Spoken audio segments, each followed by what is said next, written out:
इतना पर ले रहा आओ आओ ऐसे वो देखिए उंगली से कैमरा तू रोक दिली ऐसे धर ऐसे हटने के सामने जगह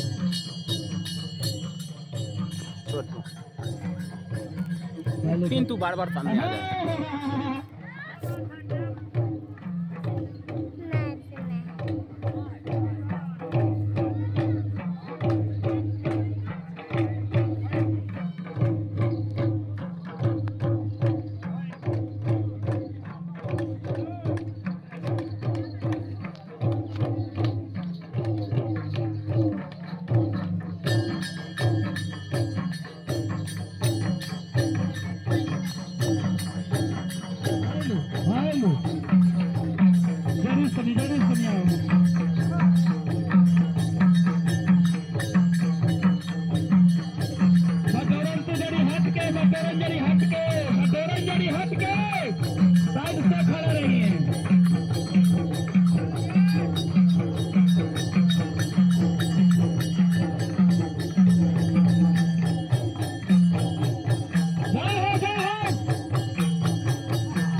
मार तू खड़े में अभी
चलो छाकी